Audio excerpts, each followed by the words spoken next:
Olá! O vídeo de hoje foi uma surpresa, eu devo admitir. Eu sei, modéstia à parte, eu já criei até uma certa fama por fazer vídeos de assuntos estranhos, surpreendentes, que a galera não espera, mas é que esse vídeo foi uma surpresa pra mim. É o seguinte, se você me acompanha pelo Twitter, TikTok, Instagram, qualquer outra rede social, você viu que eu estava na Gen Con semana passada. Bom, na verdade o que eu tô gravando é nessa semana agora. Eu tô gravando esse vídeo no sábado à noite, depois da Gen Con.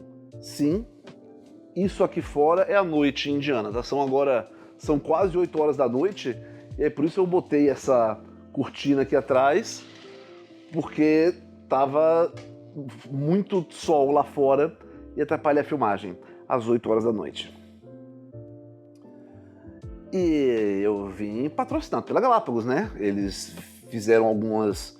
Olha, é um patrocínio, eles pediram algumas coisas, fizeram algumas exigências para me trazer para cá para fazer esse monte de conteúdo.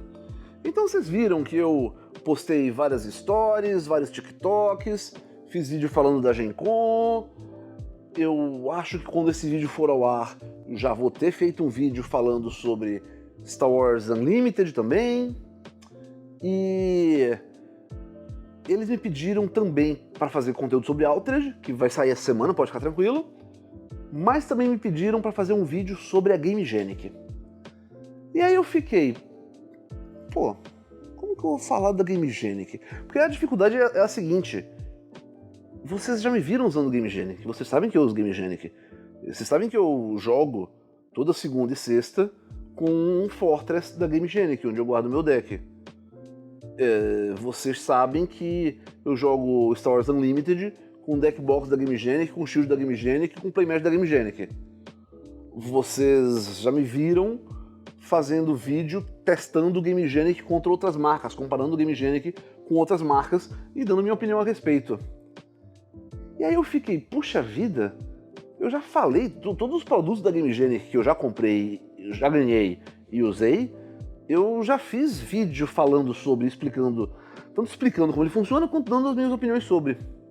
Como que eu vou falar alguma coisa sobre a Gamegenic? Ah, já sei! Vou falar da história da Gamegenic. A Gamegenic tem 5 anos, cara. Ela não é uma empresa que tem séculos, que tem décadas de história para contar um monte de história. A história é interessante, mas ela é curta. Puxa vida, como eu faço isso?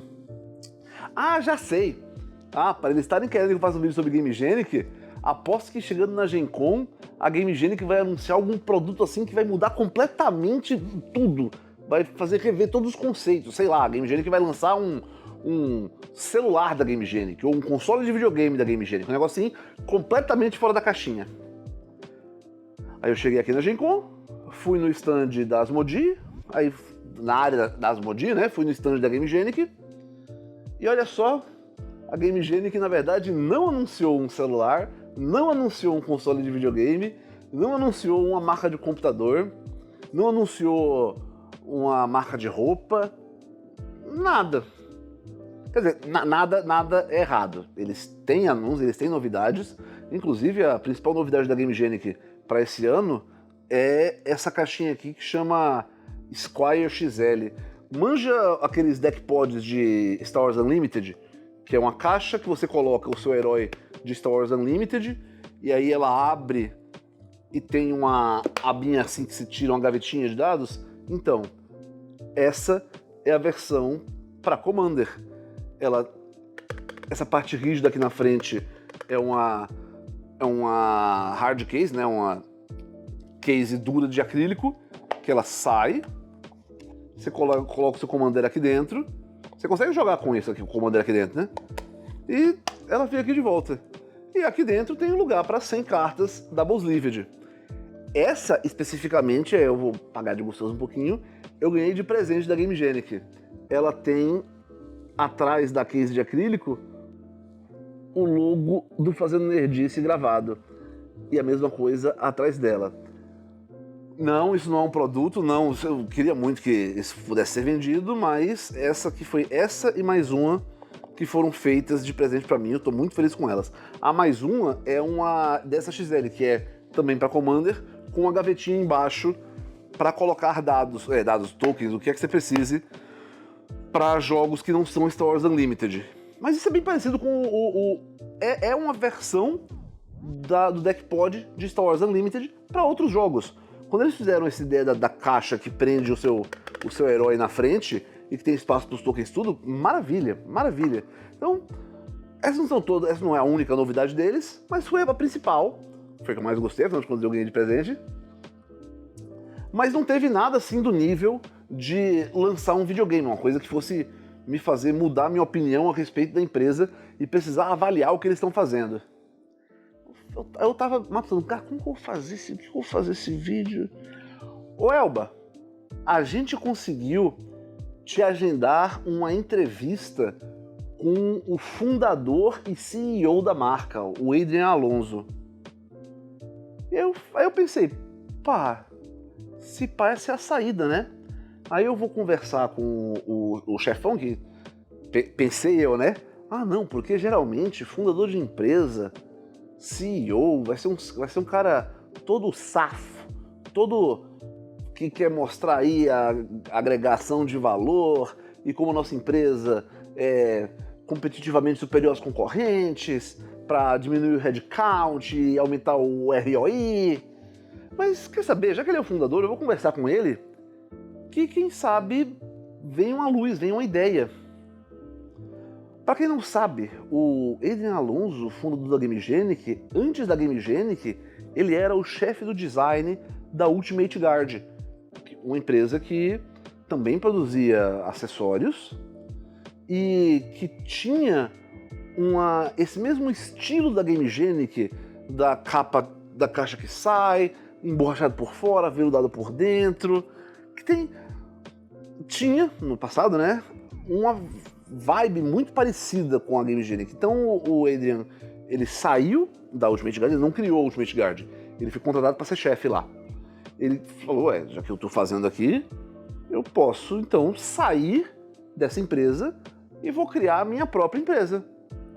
E assim nasceu a Gamegenic. Essa era a história que eu já sabia. Diabo, quando começou a Gamegenic, o pessoal já falava, não, na verdade esse é o designer da Ultimate Guard que criou sua própria empresa para conseguir fazer mais produtos e melhores. E de fato fez, são mais produtos, são melhores, e são mais novos e continua tendo coisa nova, né? O que me surpreendeu completamente é que o Adrian é um figuraça. O cara é bom demais, é gostoso de conversar com ele. E aí, a entrevista que eu fui fazendo, ela meio que virou um papo. Só que o cara é um designer nível lá em cima, tá ligado? E aí a gente começa a discutir sobre o caminho do design, o caminho da carreira, como ele se desenvolveu enquanto pessoa, de onde ele veio, o que ele criou, como vem as ideias para Gamegenic, como que ele faz as coisas para Gamegenic. E quando eu fiz a entrevista, o meu plano era fazer como eu já fiz outras entrevistas com executivos de empresas estrangeiras aqui no canal. De eu pegar a entrevista e ou comentar resposta a resposta, ou eu apenas fazer a entrevista e comentar em vídeo o que eu aprendi com ela. Nesse caso, não. A entrevista ficou tão boa, ficou tão bacana, que eu vou colocar ela integral aqui pra vocês. Mas o Elba, seu é safado pra caramba, aí ele fez metade do trabalho. Meu amigo, legendar a entrevista dá consideravelmente mais trabalho do que gravar 3 vídeos. É verdade, eu fui contratado pela Galápagos para fazer um vídeo sobre a Gamegenic. É verdade. Isso significa que eu não posso falar mal? Vocês estão malucos. Eu já fiz review de vários jogos da Galápagos que eu não gostei, eu falei mal, falei porque eu não gostei, e continuo trabalhando com os caras. Então você sabe que eu não tenho o rabo preso. Eu poderia simplesmente vir aqui e falar com a câmera, do jeito que tá aqui, no cenário que tá aqui, e falar, não, porque eu conversei com o Adrian e a gente falou disso, ele falou isso, eu perguntei aquilo, foi assim, assim, assado, e essa foi a conversa. Isso daria consideravelmente menos trabalho do que legendar uma entrevista de meia hora. Mas, como eu disse, ficou tão bacana, modéstia à parte, tão bacana, que eu falei, pô, quer saber? Eu vou legendar a entrevista de meia hora, vou disponibilizar pra galera assistir, e eu espero que vocês se divirtam tanto quanto eu. Vamos lá?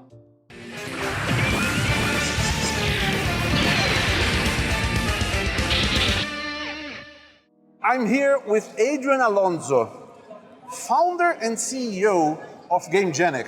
Correct. Very few people in Brazil don't know what Gamegenic is. If you're one of the few who's just following me for the coverage of GenCon, and I don't know whether it's GenCon or GenCon, Gamegenic is the main brand of gaming accessories. I personally came to Gamegenic because of trading card games, which I'm a very big fan of. Yep. I'm looking forward. No need to go into the games we're going to see the rest of the week. But yeah, I've been doing this channel for almost 10 years now. It started as a Magic the Gathering channel, and it became more of a card game channel and become more of a gaming channel. But when I first saw the style of Gamegenic, it wasn't called Gamegenic. And I do think you have a very Adrian style. Possible. Yeah? And there's a recognizable style that you can see out there. It is. When you look at other brands for accessories, yep, it's usually plastic. Maybe it's covered in leather, you know, like fancier one. Few Japanese brands like to do that. Yep. Either do cardboard covered in leather or do hard plastic, maybe some soft touch finish. But it is my understanding that before Gamegenic, you were already the head of a different accessory company. Yeah, that's true. And it looks very similar to Gamegenic. And by that I mean the velvety interior with a kind of rubbery exterior. Yep. Now, where does that come from? Because there are some ideas that Gamegenic products have, like using magnetic latches, that I think is just, somebody had this idea, you know what, this works. But I don't think this dual layer, coarse exterior, velvety interior just came by itself.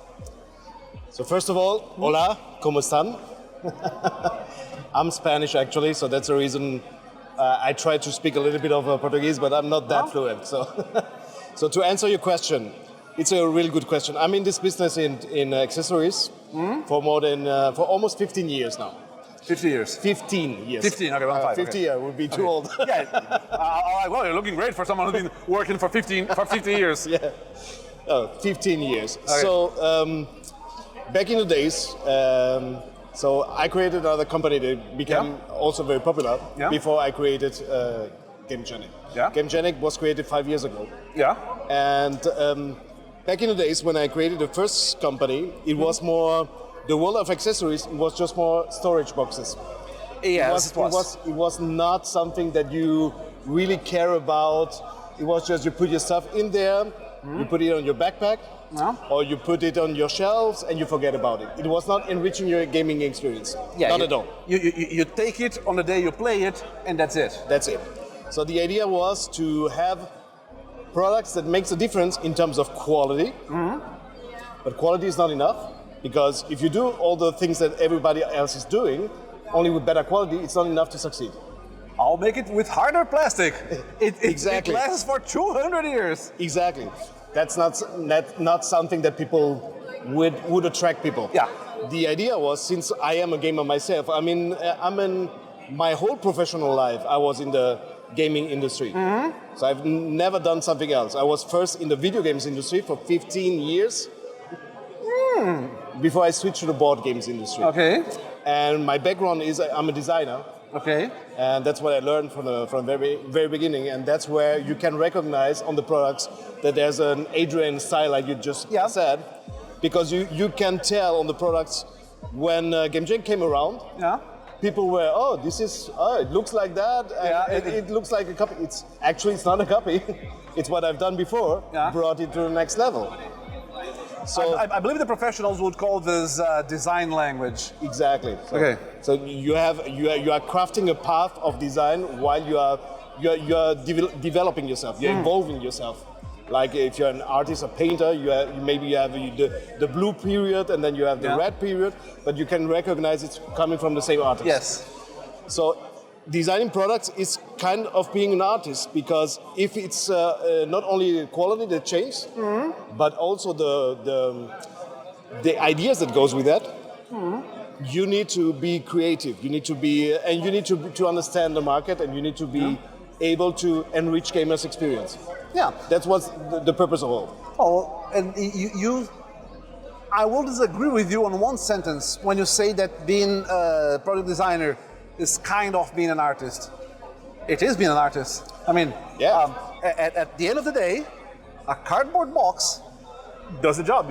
It holds the cards, it holds the product, maybe a bigger one, a smaller one, but the difference is how nice that box is. So I completely agree with you. So back in the days, to finish what I was pointing on, is back in the days there were only boxes, card boxes, even entry-level ones. They were just doing something. The purpose of just storing. Yeah. Nowadays, accessories have become a lifestyle product. Yes. It's like the shoes you're wearing, it's like the shirt that you're wearing. It's something, you define yourself with that. Yes. And you enjoy the game even more if you have a cool product that goes with that.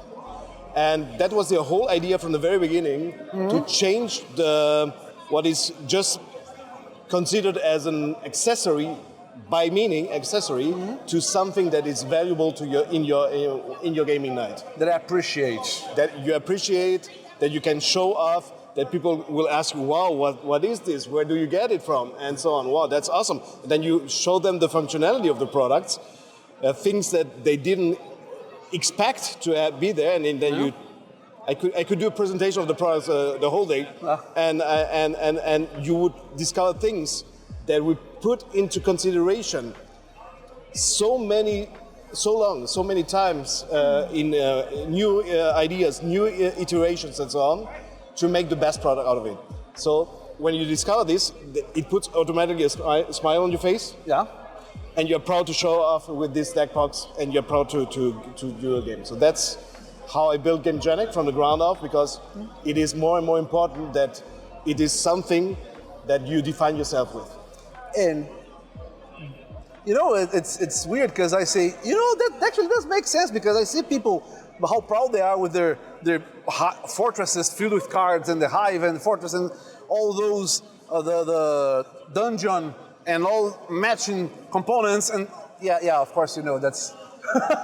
But it's the same when you're proud of a watch that you have, proud of a car that you have. Yeah. It's a lifestyle product. Now, you did touch on two things that I'm going to delve a little deeper at. Okay. You're Spanish, you live in Germany. Yeah.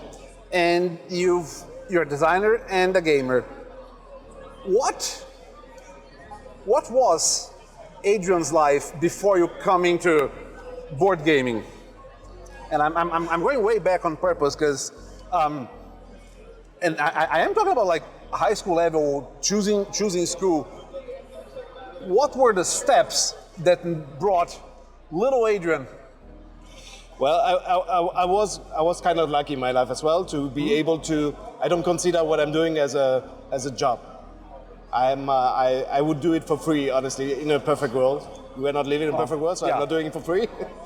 But it's just, it doesn't feel like work.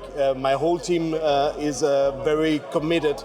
I don't believe that any one of my team, it feels like work for them, because we love what we're doing. If you're able to love what you're doing, that's the best part of your life. So the little Adrian back then, before he got in all of this, was just lucky, because I was a video gamer from the very beginning. I had the first Atari, the first Commodore, the first whatever. I was a gamer always, my whole life.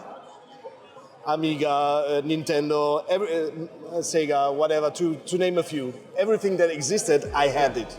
So I was a gamer my whole life, and it was a dream come true when I was able to work for the video games industry as a designer. I was not a product designer back then. I was a designer for brands and marketing and this kind of stuff. And I was lucky because I applied to a job and they took me. Okay. And I was in the video games industry for 15 years, pretty successful in this area. When I discovered back then, 25 years ago, in Germany, the first real cool board games. That changed everything. 25 years ago now, I think it's on 27 years, when, for example, or 29 years even, when example Catan first came up. Was the very first game, because until this time, we had like these typical things, Monopoly, Risk, and this kind of chess. And since I live in Germany, and it was the first thing in Europe, the new mechanics of board games, I got into it, and I switched completely from video games to board games. I was like 20 years guy. Back then it was like, who are you? Are you a kid? Why are you playing board games? To making this my passion. And then I also discovered card games, Magic the Gathering, and so it was for me then the option and a dream come true to switch to a board games company. That's incredible. So, because when I think of board games in Germany, me personally, I immediately go to, oh no, of course, they already played. I don't even know when Catan was released. I probably played this since I was a little kid. But no, so you were a video gamer. Yeah. And eventually, it snapped and said, this is cooler. I'm still a video gamer, but I don't have that much time that I would love to have. But I play more often board games and card games in general, because I think it's gathering people together. Yeah. Having these interactions is the best part of board games. That's fighting each other, so yelling at each other. Sometimes I remember times throwing the die against the wall. I'm a very passionate guy. But that's the thing that you don't usually have with video games. So that's the part that I liked. And since I'm a designer, I continue to study in terms of product design. And that's when I started designing products from scratch, but with the understanding, as I just mentioned, of the best quality, but in my opinion, the best ideas, at least innovating. And we literally changed the market. Yeah, so you did. 15 years ago, again, it was just boxes. Yeah. Nowadays, you see, for example, in deck boxes, drawers for cards. It seems normal now. It was not like that 15 years ago. I invented it. The Gamegenic product, which is most surprising to me, because at the same time, it is something that no one needs. It's just very nice. Yeah. Are those squishable dividers? Yeah. Because it's a divider. You can divide with anything. You could put another box, you could put some dice, you could put some cards, but it's just nice.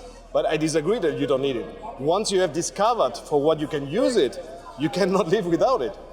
That's the DNA of Gamegenic, is we're bringing always so innovative products that first when you saw that, see, well, who needs this?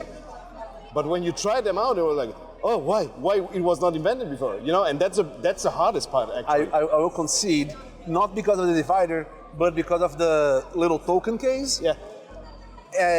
I used to use it as a token case, and I kid you not, it's been less than 3 weeks ago. A friend of mine said, you know what I love this for? Pre-release. Because you're playing with a 40 card deck, and it fits precisely that. So it looks much nicer than the paper box, and I just love it. I tell you what, it's on purpose. We think about every detail. So it's not out of coincidences like that. The sizing of this is specifically done for sleeve cards, and specifically done for upper deck up to 50 cards, depending which kind of sleeves you're using. Okay. And then, of course, you can use it for tokens. And then modularity is also a big part of our product line. These token boxes that you're talking about fit exactly in the dungeon. Exactly. They also fit exactly in Fortress. They fit exactly in the Fortress as well. Because I have 2 of them, so I have one with Flesh and Blood tokens, one with Magic the Gathering tokens, and I leave one on the desk and just put the one I'm going to use that day in my fortress, and off I go. Yeah. So Last but not least, you mentioned that I'm Spanish and I live in Germany. Well, it's even more than that. So I was born in France. My parents are Spanish.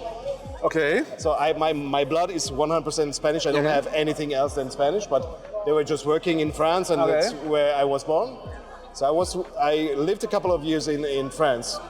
Then I studied a big part of my infant life in Spain. So that's the part where I consider myself very Spanish. Yes. Very passionate, very focused into details and art and beautiful things in design.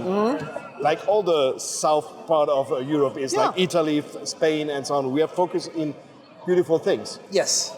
And then I moved to Germany to study. And since I moved to Germany to study, and since I'm living more than 30 years there, I took the German quality understanding and paired it together with style. I put both worlds together. You just killed the question I was going to ask. I was going to ask, but the Spanish, they're passionate, they're artistic, they're beautiful, and the German are known for their efficiency. Yeah. Their engineering. Well, that explains. That explains. So I'm putting both worlds together to make the best out of it. Incredible. I'm going to toss a little bone for our Brazilian watchers who, well, Brazil, as you know, has strong Latin roots. Yeah. And when we think of the German, we think, stereotypically of course, of the cold, efficient, and distant, always polite, not necessarily friendly. Oh, that's a cliche. It's not like that. It is a cliche, and that's exactly where I was going. You're Spanish. You've been living in Germany, and I'm pretty sure, I feel confident, if you didn't want to live in Germany, you wouldn't have to. No. So that's where I was going. How true is this cliche? It's a huge cliche. Of course, the German people are completely different people than the French or the Spanish ones. That's a fact. Every one of us has different roots and every different understanding of life and so on. I'm married to a German wife. So I'm not married to a Spanish wife, but she's as passionate as I am. She could be Spanish, but she's 100% German. So that they are cold and efficient. Yes, efficient they are, but they are cold and just not polite. That's or rude. No, polite, not friendly. Not friendly or rude. That's not true. I really love to be living in Germany. It's where all my, again, what I mentioned at the beginning. Was part of my life to be able to. It doesn't feel like work. I don't know if I could have done it in Spain. I don't know, but I did it in Germany. So it changed my whole life in Germany, and there's for me no reason to move somewhere else. But I'm every year, twice a year in Spain because my family is still there. I'm the only guy speaking German. Nobody speaks German, and at some point when I'm really old. When I'm 50 years in the business, I will be moving then to Spain maybe, because the weather is better. Yeah. So that's the only thing that it is very cold in Germany. But very, very nice people in Germany, and my whole team is international. A big part of them is German as well. But I'm very proud of being in international teams because we can put a lot of different cultures together and bring other ideas together and make Gamegenic what it is right now. You talked about the distant future, where you want to go when you have your long 50-year-old career and you've already completely rebuilt the industry, which got me thinking about dreams, perhaps. You did reinvent the board gaming accessory industry, but you didn't invent it. No. I'm sure you are where you are. You can see farther by stepping on the shoulders of giants. I would love to hear about some of your influences, and of course, I know I don't expect you to name, oh yeah, this product by this brand is great. Of course, that's not what I expect. But who are your sources? Who are your muses? Who are your inspirations?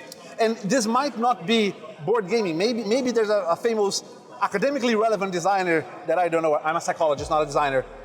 Maybe it is and you say, you know what? The thing that clicked was this accessory that did this thing. I have. It's a very good question. Very good point. I have actually really one person which gives me a lot of inspiration. His dad, and he was Steve Jobs. I like this. He didn't invent anything. He had his designers, but he was a visionary guy. Yeah. I love being surrounded with people that are visionary, and he was always ahead of time, and he had a clear vision. Back in the days when he was still alive, I think Apple was at the peak of being the most visionary brand out there. In my opinion, they have lost a lot of that. They are not visionary anymore. There's someone missing there.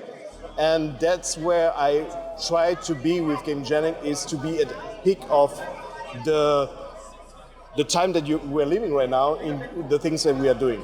So, and it's all about quality and all about ideas and bringing people forward.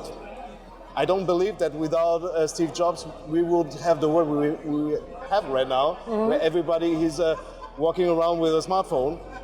Back in the days, it was something completely new, and it changed the world. I remember when the first iPhone came out, people laughed at who's gonna need another? I was like, Or the first personal computer. When the first personal computer, who's gonna need that? You know? So I like this vision of people. There are a couple of others that I like as well. That with their mindset, with their will, have changed the world. And in terms of what I would love to create, I would love to create a time machine, but I don't know how to do it. You know, but I would not change anything. For my life, I would not change anything.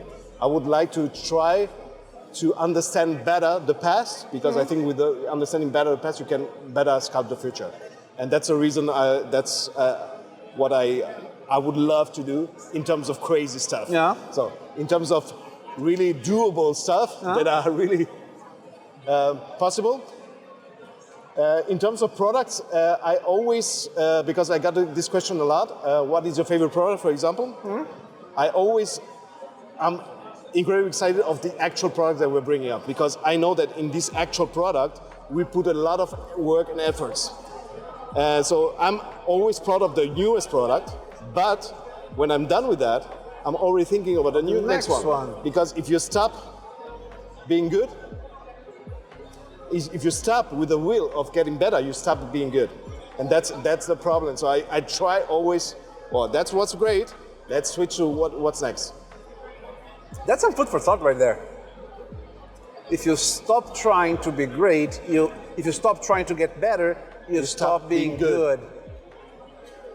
I really believe it. Yeah, so no, that's my what I truly my whole life was following me. Well, now I'm going to try to dig a little deeper into your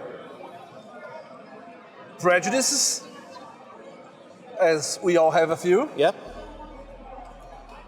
Would you agree or disagree with the notion that younger generations want everything easier? It's difficult to answer. And I'm sorry, I think the question sounded better in my head. Where I'm coming from is, I believe it's not a question of discussion, that there is a big cliche that, the next generation is the worst one. The world is lost. The kids today, they want it easy. And this has been this way ever since I heard when I was a kid that this generation is lost. I would bet money that when you were a kid, you heard older people saying that this generation is lost. Exactly. And this has been going on since ever and ever and ever. When you point out the will of getting better and always being proud of the next thing, I'm curious, does the past have a purpose other than being our stepping stones? Being a perfectionist, per definition, is always problematic. Yeah. Because being a perfectionist means also that you are never happy. Yeah. I am happy. So that's the part. But I am a positive perfectionist. So of course, if we reach a point that we reach what is ever possible at the moment, then I'm happy. But if there's something to be improved, and you can improve it, then improve it.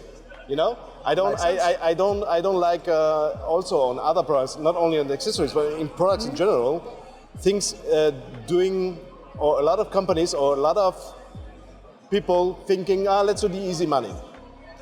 Easy money can do anyone. Yeah. If I would have want to do easy money instead of doing it right, I would have reached maybe my path things even easier.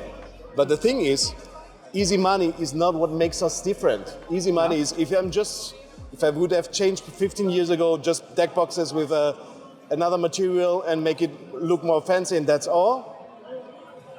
That is not what defines us. That is not what you can change, how you can change the world.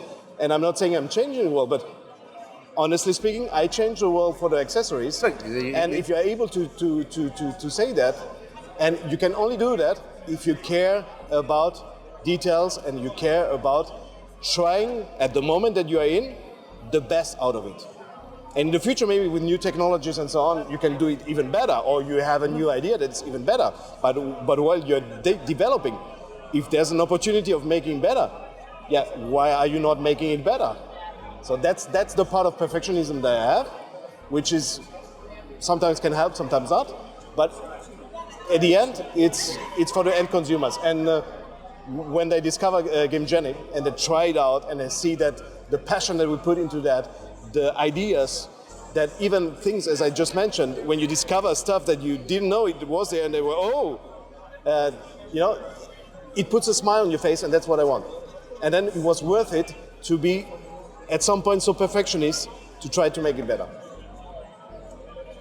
I'm going to hit you with one last question, but it needs a story first. Okay? I asked my patrons, I said, hey, I'm going to talk with Adrian Alonso, the CEO of Gamegenic. What would you guys like to know? And I got a guy, he was quite angry actually. He said, I want to know what sort of testing are they doing with their products? The way he wrote it, I was like, why is that? Well, see, I live near the beach. And I recently discovered that if you get the nice rubberized finish on all the Gamegenic products, if you get that wet with seawater, it flakes right off.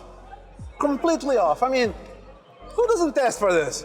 And I'm like, what were you doing with your cards in the beach, dude? How did that get seawater on it? But that did get me thinking because, well, the world's a large place. Yes. And climate is very different. And the way people use the product is very different. And they figure, you know what, I'm pretty sure they didn't test it for seawater. No. But, but on the way of getting there, as you just started saying, no, we measure everything. This is not this is not an accident. This is on purpose because we try. How deep do you go on testing for different uses and? So first of all, Germany is not a big part surrounded by seawater. Yeah, exactly. I think. And the company is in Germany. Yeah. So and we're in the middle where the sea is on the north part, so it's difficult. At least salted water. So that's one part. Second part is when I'm in Spain, I have products with me, but I don't play with them on the beach. But I will put it on my list. It's an interesting one. We go crazy on testing. If you check our YouTube channel, we on the bastion that's over there. We even drove a car on top of the bastion, and it's true story. You can find it online to see if it withstands a car and your cards are protected. Why? While I was designing this product, I was making a joke to my team. I was like, I'm designing so sturdy and so compact, but at the same time so hard that I believe you can drive a car on top of that. And well, you believe it. And out of fun, we said, okay, you told us you can drive a car there, let's do it. And we drove a car on top of it, and everything was safe. The box didn't break, and anything else. If you take a look on other products, there are days where people in my team think I'm going crazy or I had a bad day because they hear someone throwing things against the wall. And they think, oh, I had a bad day, and maybe I'm yelling to someone, which I don't. And actually, I'm taking my products and throwing it against the wall to see if they open or not. These kind of things we do. It's funny you would say that, because my first dungeon, the reason why I bought it was precisely because I had MDF box, the pressed wood fibers, which I stored my cards in. It lives in the closet. So I open the closet, I pull out the box, and the bottom gives out. Yeah. And then I spend like a week picking cards, finding cards in places where they shouldn't be. Yeah. I'm like, man, if I had a fortress, if I had a dungeon, this wouldn't happen, because it's a single piece and it's wrapped around. I'll just get it. So yeah, it's. But good point about the dungeon. So first of all, if you take a look on the dungeon, so first of all, you can take completely the lid off. Yeah. Why is it so? If you have such a big box on your table and you want to use it while you're playing, for example, cubing or whatever, and you have a flap that goes this way, you don't have a space on your table usually. You need all the space that you have. Yep. So, and usually they are attached to that, so you cannot use it while you're playing. So that's the reason we invented the convertible system where you take the lid off and you put it on the bottom. So that's the first thing. But the second thing was, okay, since I got rid of this, usually it is fixed to the box. Yeah. Since I'm only working with magnets, if this is full of cards, like you can put 1,000 cards in there, and cards have a weight, if you put it upside down and shake it, it should never pop open. So that's the reason we came up with the idea of having these knobs in there, which safely protect the flap. And then you can shake it like hell. Yeah. Try it out. Oh, I have. And it will not pop open. And these are the details I mentioned, that we care about everything. So we care, and the best part is we're gamers ourselves. So we are testing them in a real situation. It's not just designed to be cool or designed to be fancy or something. It is designed to be usable. And I'm sorry for the guy for the seashore, but he was never planned for the beach. But I will take it on my list, and what I recommend is we are bringing another material, which is armor fiber. This material is washable, and usually, I didn't test it, but usually this should withstand seawater. I always say, even if you have stuff that's waterproof, like a waterproof watch or a waterproof cell phone, don't try that at the sea, because there's salt, there's sand. Yeah. I mean, absolutely. You refuse to the guy, I don't. Don't throw your cards in the sea and expect to get them back. I don't care if you have a plastic bag or don't. At least not expensive cards. No, not the cheap cards either. The fish don't want to play with bulk. So this has been a blast, and I get the feeling we could have a long chat. Yeah. With a cold one. It's hot in here, isn't it? Like here in Indianapolis. It's hot, very hot. Yeah. Very hot. So I believe we could eventually have a long chat, but I don't want to hold you all night long, and I did promise to ask the last question. So thank you very much for being here. Thank you so much. It was a great pleasure. Bom, esse foi o papo com o Adrian Alonso. Espero que tenham gostado. Como eu disse, eu saí assim, eu era fã da marca antes de conversar com o Adrian, e eu virei fã da pessoa depois de conversar com ele. Eu agradeço mais uma vez ao Adrian pelos presentes, né? Eu tô besta com a caixa com o logo do Fazendo Nerdice. O pior é que eu normalmente uso a Fortress, que são 2 camadas, né? Parece que agora eu vou ter que fazer o deck caber numa camada só.